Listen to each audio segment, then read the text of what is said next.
Morning, Mikey. Whoa. What are you guys doing here? Oh, okay. Well, good morning. Welcome to the Sands Cave. Well, if you're here, I guess you're wondering why you're here. Well, this is the Sands Cave. And it's a pretty cool place.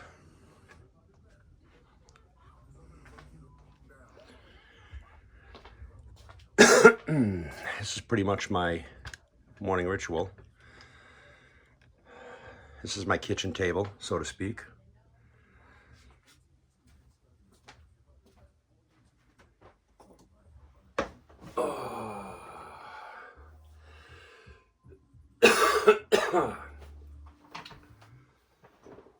Well, good morning. What's going on? Well, if you're here, you're interested in the kitchen table. Well, start off, my name is Jimmy Sands. I'm known as Jimmy Sands, Jim Sands, Finley, Fidney, the dude. I live in Rochester, New York, well, a suburb, West Webster, which is just east of the city of Rochester. Are we zoomed in enough? This is the first of, I hope, a few different videos of some things. We do a little zoomage, I guess. I'll give you another perspective of my hangout spot. There's no shortage of entertainment down here, I can tell you that.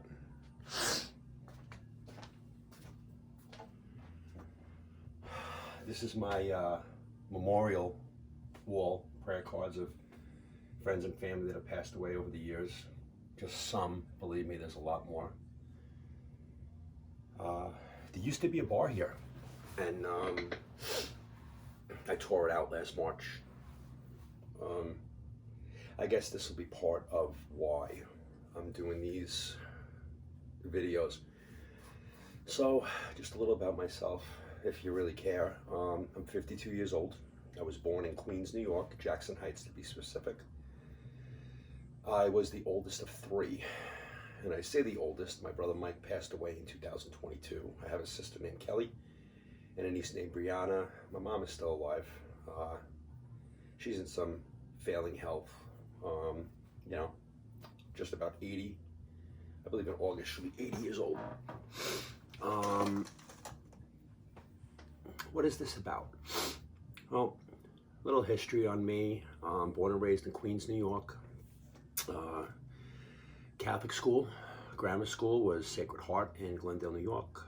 High school, I did about 3.5 years at Christ the King Regional High School in Middle Village.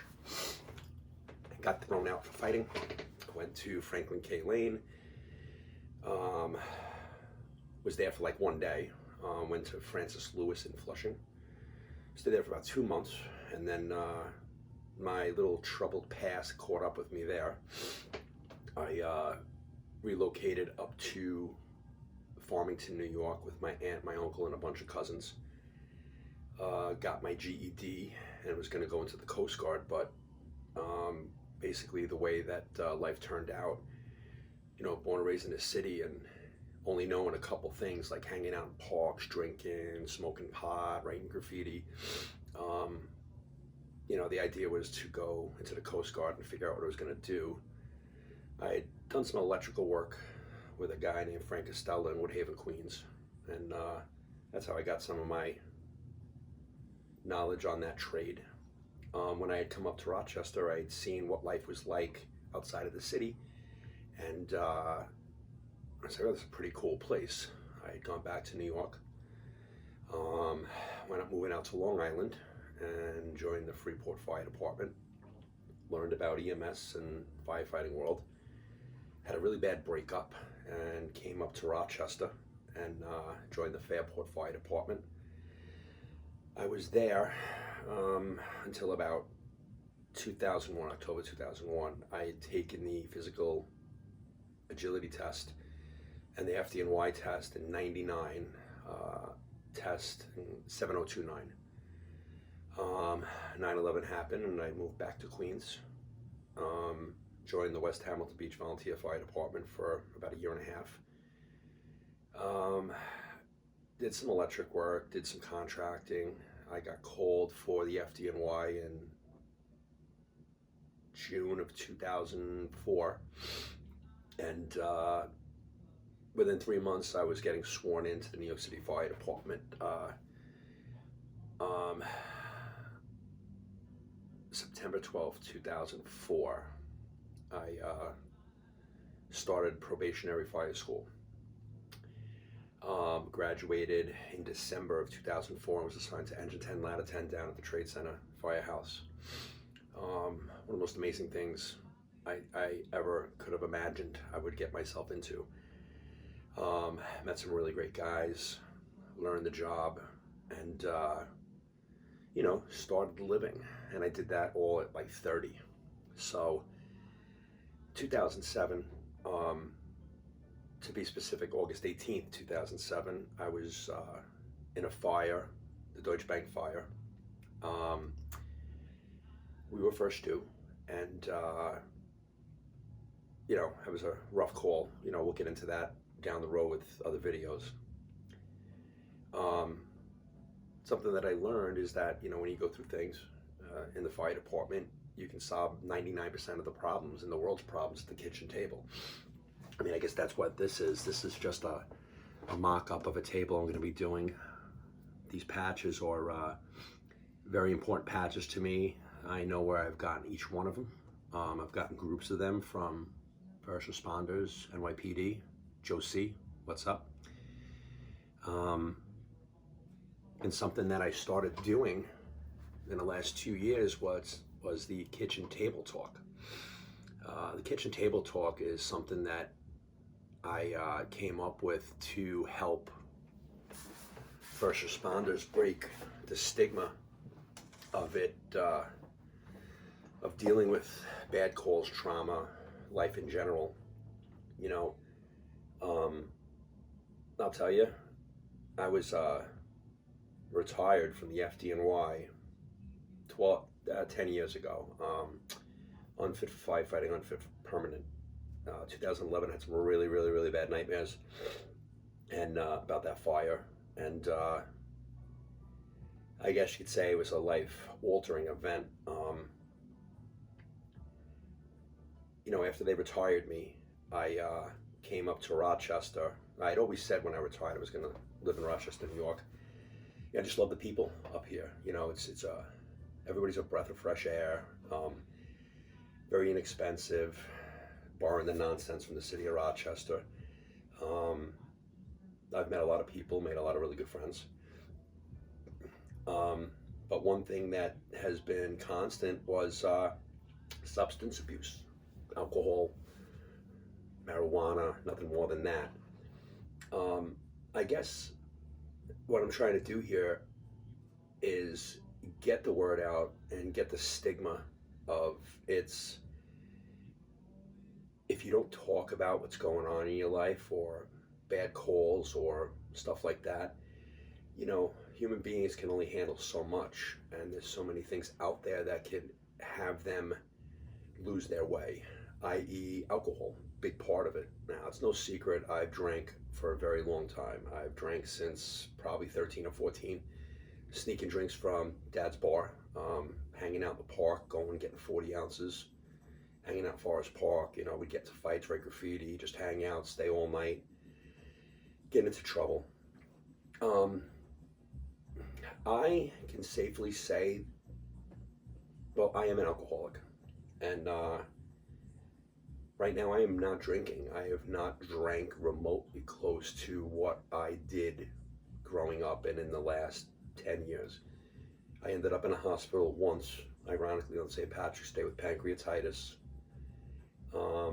I guess part of my brain thought that when things were going on, alcohol would numb it. But I can tell you firsthand, it just doesn't do it. Besides the fact that it destroys your body, it actually makes you into a different person. So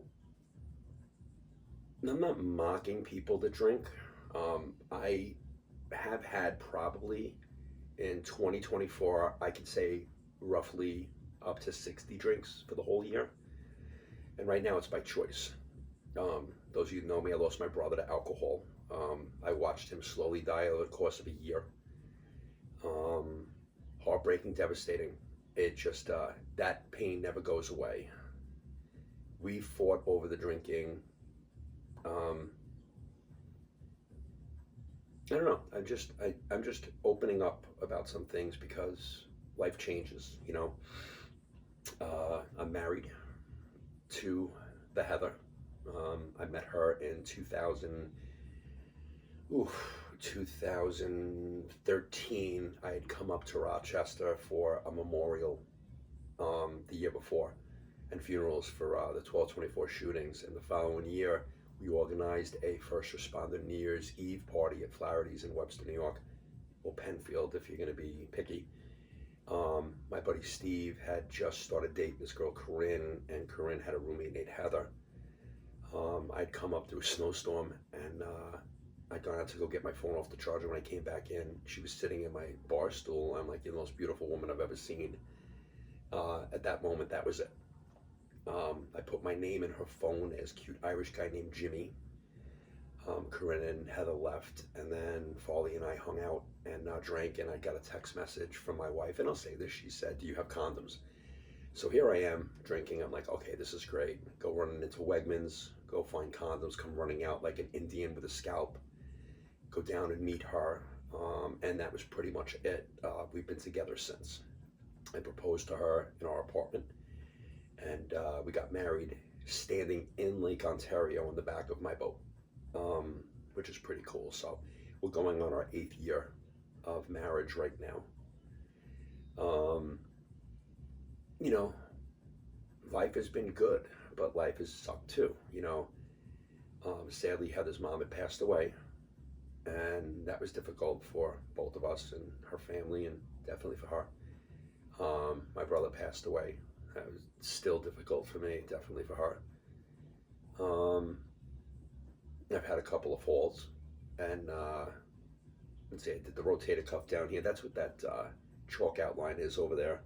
I literally fell down the stairs and put myself out. There was a bar right here, and had some friends over watching the Giant game. We were staying awake for the Eagles game, and I'd gone upstairs for whatever reason. And I'll be honest, I don't remember anything, but I had cameras down here, just safety reasons. I've got cameras. I had alcohol here and stuff like that. And I fell down, go boom, wound up getting shoulder surgery. So that was comical. But this last March, I decided to pull the bar out and turn this into more of like a family room. I have this daughter. I have a stepdaughter. I'm the bonus dad. And they come over and hang out, and I just wanted it to be more, I hate to say the word inclusive, but I wanted this to be more of a family room, an entertainment spot. I mean, it's pretty cool down here. I've got a 75-inch TV in the center, 2 other TVs. They're all linked together. One TV, I'll do slideshows. The other TV, I'll have a fish tank. If we have games on and stuff, I'll stream everything, invite people over and stuff like that. But this is kind of like my haven, my awesome hangout spot, I spend a lot of time down here in the winter. And it's filled with memories of everything of my life. And a lot of these things, I've had some of these things, but I lost a lot during Hurricane Sandy. So I guess you could say I've been through a significant amount of stuff. But the one thing that I constantly battle is that day in 2007.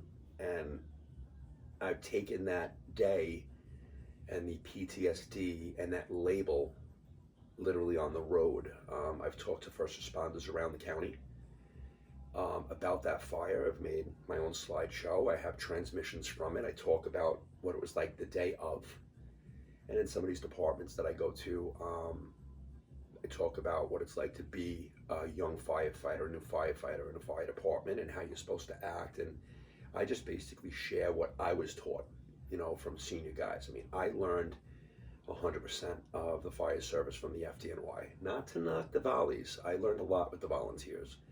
I'm a guy that's pro-volunteer, pro-career. I don't care that you're getting paid as long as you know what you're doing and you learn, you know. So I've gone around, I've talked to these different departments, and I call it the kitchen table talk. Um, so I talk about that, I talk about the day, and I talk about, you know, what helped me and what I experienced as far as how to deal with certain things. Now, look, I'm not a licensed therapist. I have no formal training in any of that. But what I can say is talking about things does help. And when you do talk about things, what I've noticed is that people will stray away from you know, and I don't know if it's people feel uncomfortable or people just don't want to hear the repetitious conversation, if that's the right word. I do have a good enough diploma. Um, but I've gotten some pretty good feedback. I've actually gotten some phone calls from some first responders that asked, you know, hey, can we meet up for coffee? Can we talk? Yeah, that's great. So, you know, I'm going to start getting personal in some of these videos, and this is not to upset anybody. This is not to push anybody away. This is just sharing feelings. So, you know, in the last couple of months, it's been pretty tough. The last couple of years have been pretty tough for myself. It's been tough for a lot of people, you know, based from the COVID lockdowns in 2020 to people passing away and stuff like that. I'm open to discussing things. So this channel will be for the general public to view, and you could send me a direct message and ask me specific questions, and I have no problem answering those specific questions. You know, I'd like to cover all of the negative things that I've done and share the fallout from that. And when I say negative, I say decisions that I've made, i.e., drinking my face off for a whole weekend. You know how I felt after that. You know, what stupid things did I do? What did I forget? You know, how do I better myself? Um, I don't know. This could be great. This could be horrible. And what's the worst that happens? You know, are there people out there that like to get to know me? I think so. People out there like to know how I dealt with certain things, because I know that there's the brothers and sisters and people out there that are going through the same thing that I'm going through. It might not be as significant. It might not be as, well, not significant. It might not be the same, but it kind of is. Um, I'll get a couple videos together.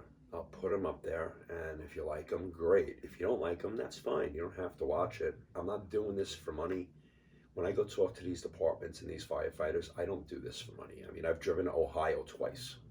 I've talked to an entire school about what it was like being a firefighter hired after 9/11. The second I said that, the picture of the three brothers hanging the flag up at the Trade Center pops up. And then there's the chief of department and the commissioner and stuff. So yeah, I have a pretty good slideshow going. But I'm willing to share my life and my experiences with everybody in the hopes that maybe it will help them get the help that they need. Now, we all need help. And when I go talk to people, I tell them, you know, if you can settle at the table with your family, settle at the table with the brothers and sisters, great. There will come a time that you're not going to be able to solve your problems at the table, and you're going to have to seek outside help. I personally just started that with my wife about 3 weeks ago.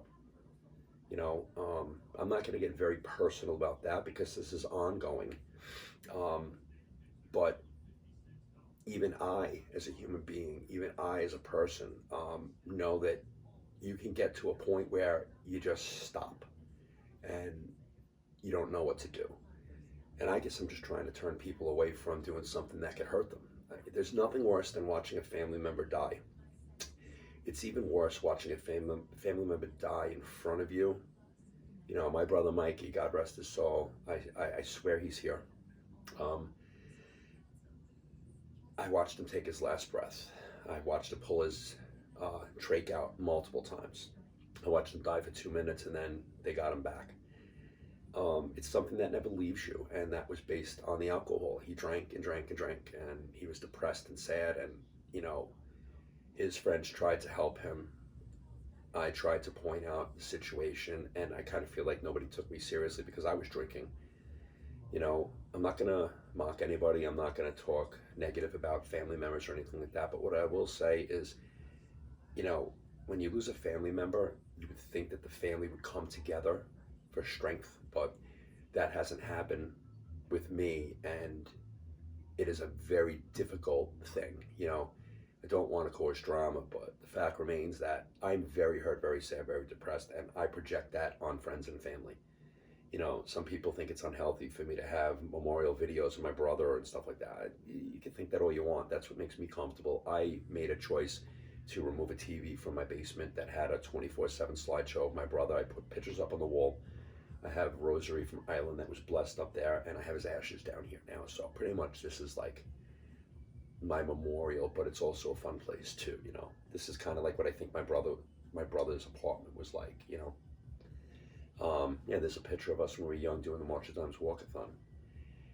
So this isn't going to be a live video. I'm going to take live questions or anything like that. That's not what this is about.